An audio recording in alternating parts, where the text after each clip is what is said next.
Right, so today's answer goes to the question that we got regarding waiting for the right time to start anything, right? And and when we believe that we don't have time because we don't have the full 1 hour or the 2 hours we anticipate that the task at hand is going to require. And a lot of the times we tell ourselves that it is because we want to give it the necessary attention, and that is true, right?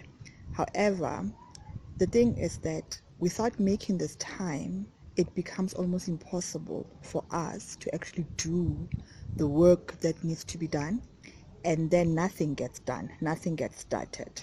So you have that project maybe that you've been wanting to start, but because the pressure is just on you, because it's your project, there is no outside force. And this is another thing that we need to talk about, the fact that we seem to be externally driven. So when there is a deadline from your other projects that belong to other people, it's easy for you to carry on and do what needs to be done. But when it is a project that is actually for yourself, somehow you find it easy to disappoint yourself, right? So the things that we then need to do in all of the time is to ensure that we work around the times that we do have.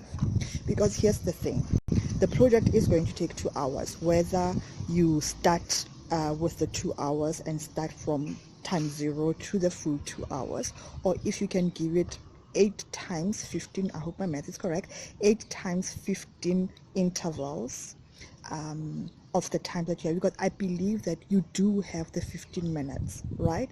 The problem here is that maybe what you need to look at is why it is not sufficient for you to focus for that 15 minutes. And I suspect that it could do with a lot of this multitasking that we do, because we were taught that we need to be able to multitask, we need to be able to do everything in between, and that is probably why things that are supposed to only be taking the 15 minutes don't get done, right? So that's the first thing. You need to look at how you can look at your project, the 2-hour project, and how you can actually do it, right? Right now you have this 2-hour project that you're anticipating, and you're not doing anything about it because you're waiting for a 2-hour slot to open up in your calendar. Guess what? It's not going to happen. Now, before you know it, a month has gone past, 2 months, 3 months, still nothing has gotten done, right? So now, what are you going to do about that? How are you going to ensure that you do get to that? But now, another scenario is you have the 2-hour project, and then you commit 15 minutes to actually look at this project. So you say, okay, for the next 8 days, I'm going to look at this project, give it 15 minutes of my time. Now, if you start today, that's 8 days, right? Or 2 weeks, right? Because maybe you need breaks in between. That's 2 weeks versus the 2 months, 5 months, 6 months that you had waited trying to open up the 2 hours that you don't have, that you actually are not even looking to see how you can actually open it up. Maybe it's not even impossible, but it becomes overwhelming because it looks too big, right?